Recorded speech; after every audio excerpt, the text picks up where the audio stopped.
말씀입니다.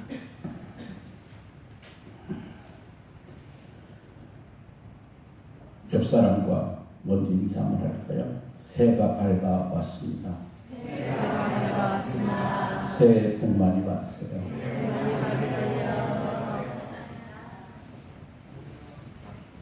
하기도 좋고 듣기도 좋은 새해 인사입니다.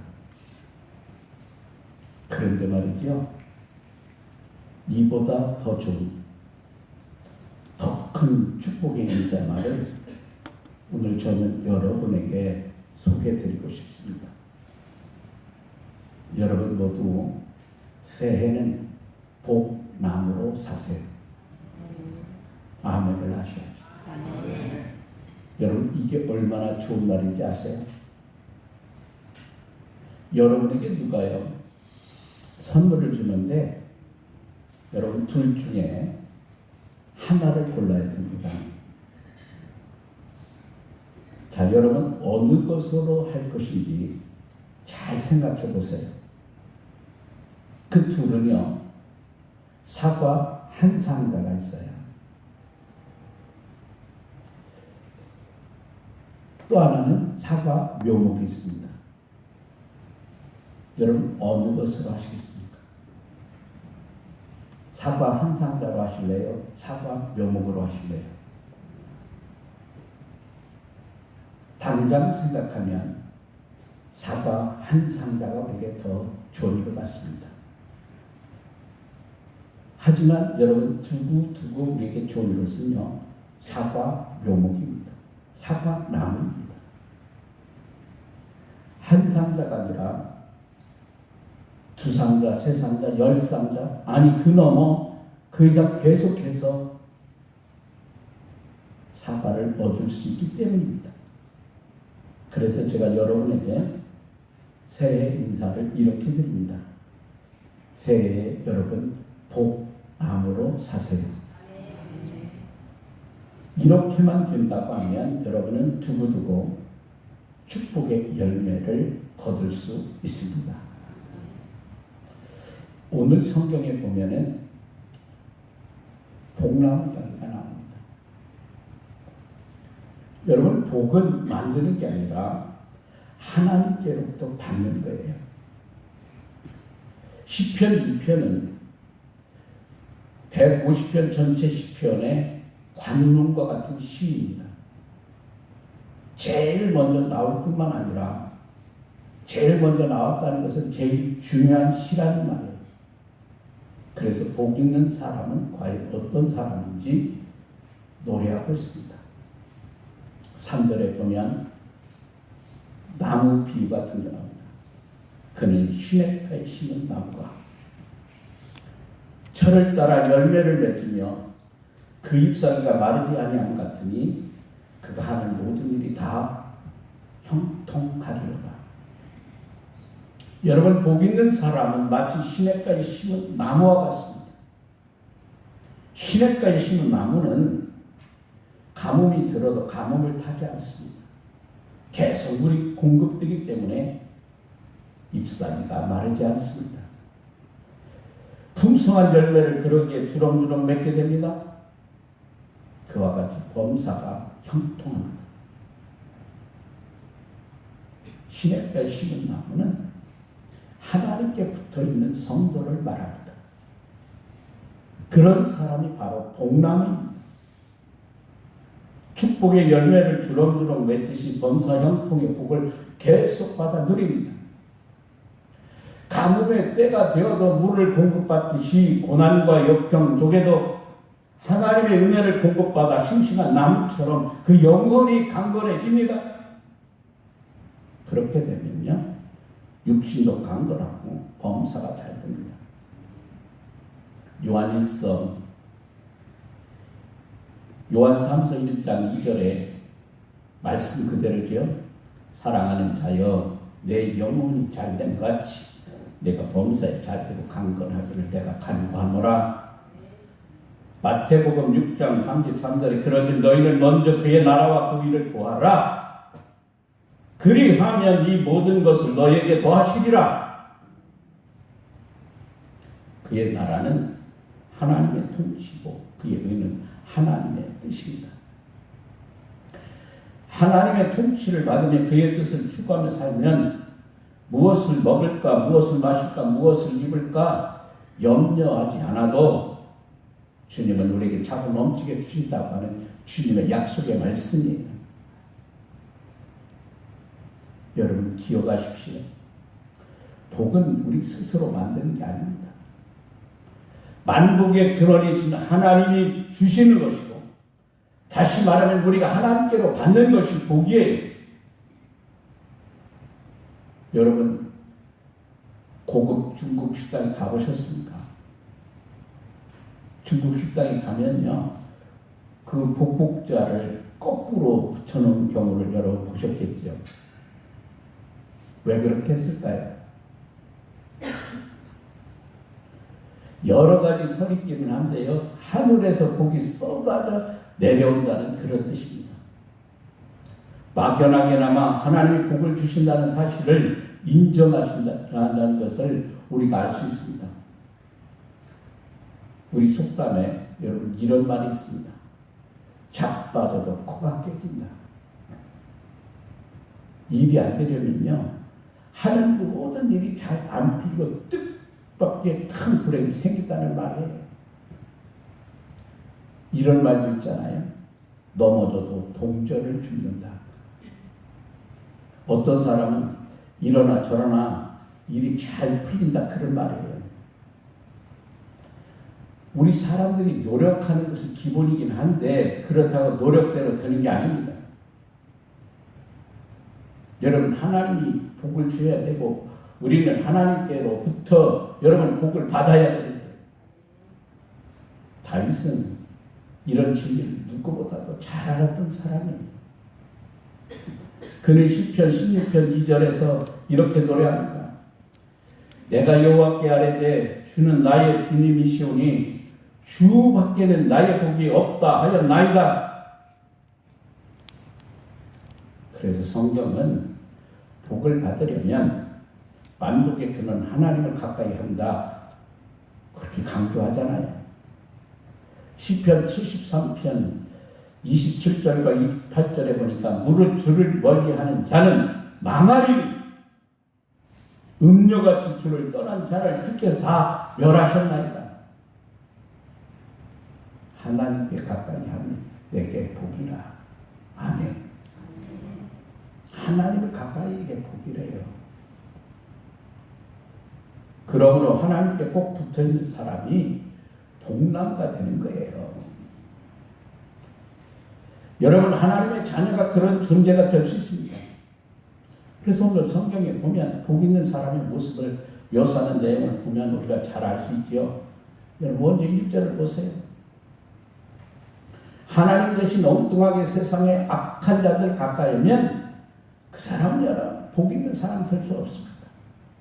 복 있는 사람은 악인들의 꾀를 따르지 아니하며 죄인들의 길에 서지 아니하며 오만한 자들의 자리에 앉지 아니하고 세상의 악한 자들과 어울리면 하나님에게 복을 받기는 그냥 망하고 맙니다. 그래서 여러분 야고보 4장 4절에 우리에게 경고하는 말씀이 있어요.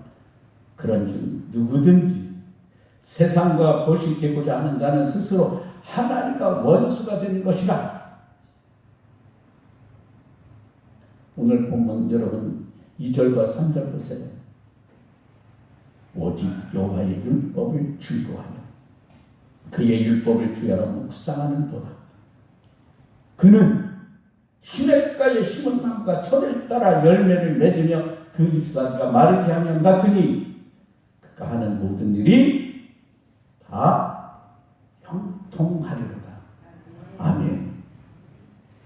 여러분 말씀을 통해서 하나님께 밀착이면 여러분이 마치 시냇가에 심은 나무처럼 철을 따라 열매 맺는다는 말씀이에요. 그러니까 여러분이 복남가 되려면 예수님을 믿고 하나님의 자녀로 올바른 관계를 맺고 그 관계가 더욱더 친밀해질 수 있도록 여러분이 꽉 붙어 있어야 됩니다. 만일 사이가 벌어지거나 떨어지면 열매 맺지 못합니다. 하나님의 은혜를 공급받지 못하기 때문입니다. 하나님을 믿지 않고 멀리하는 악인의 모습이 딱 그와 같습니다. 여러분 4절과 5절에 그렇게 말합니다. 악인들은 그렇지 아니하며 오직 바람에 나는 교화도다. 그러므로 악인들의 심판을 견디지 못하며 죄인들이 의인들의 모임에 들지 못하리로다. 여러분 바람에 나는 겨는 뿌리가 없고 물을 공급받지 못하니까 말라버립니다. 바람에 흩날릴 정도로 무가치한 존재입니다. 결론적으로 하나님께 붙어있는 의인과 떨어져 있는 악인의 운명이 대조적으로 묘사되어 있지요. 6절에 이렇게 말합니다.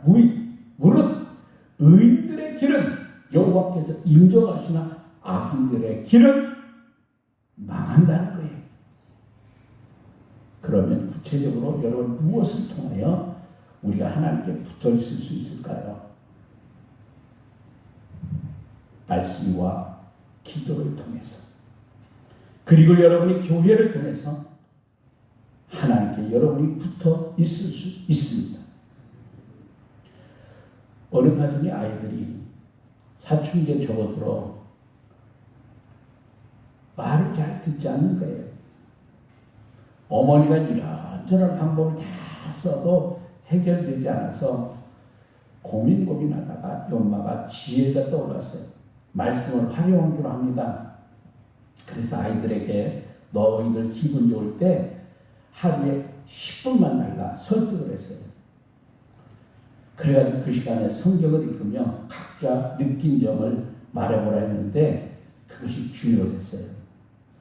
신기하게도 그날 어머니가 아이들에게 하고 싶은 말들이 성경이 다 나오는 거예요. 그런 체험을 하면서 점차 이 아이들이 변화가 되고 아름답게 세워졌다는 거예요. 여러분 말씀을 통하여 하나님께 붙어있게 되니까 하나님이 은혜를 주시고 하나님이 역사하시는 거예요. 미국의 높이뛰기 선수 중 배우인 제이비 니에토라고 하는 사람의 이야기가 있는데, 그는 높이뛰기 선수로 큰 성과를 거둔 탁월한 선수였습니다. 그런데 운동선수가 운동하다가 부상을 입으니까 그것도 더군다나 높이뛰기 선수가 하반신이 마비됐습니다. 그러니까 포기할 수밖에 없죠. 그러나 그는 포기하지 아니하고 당당히 재겠고 나중에는 배우요 작가로 활동하기 시작합니다. 그가 여러분 이렇게 성공할 수 있었던 비결은 바로 기도였습니다. 그가 이런 말을 합니다. 포기란 없다. 나는 끝까지 기도한다. 그가 기도로 하나님께 붙어 있으니까 은혜를 공급받고 그 힘으로 그가 당당히 승리할 수 있었습니다. 여러분 찬송은 곡조 있는 말씀이고 곡조 있는 기도입니다. 여러분이 찬송을 많이 하면 여러분이 하나님께 붙어 있는 것이 되는 거예요. 당연히 하나님의 은혜를 공급받고 그 힘으로 여러분 우리는 승리의 삶을 살아갈 수 있습니다. 또 하나는 교회를 통해서 우리는 하나님과 예수님에게 붙어있게 됩니다. 에베소서 4장 16절에 그에게서 온 몸이 각 마디를 통하여 도움을 받음으로 연결되고 결합되어 각 지체의 분량대로 역사의 그 몸을 자라게 하며 사랑 안에서 스스로 세우느니라. 머리이신 예수님으로부터 인체의 부위가 서로 연결이 되어 있는 것처럼 성도들이 이렇게 하여 하나님과 예수님에게 붙어있게 되어 은혜를 공급받게 되는 거예요. 1960년대 서울 그 해연동 무허가 판잣줄에 큰 화재가 일어났습니다. 마침 그날이 주일 아침입니다.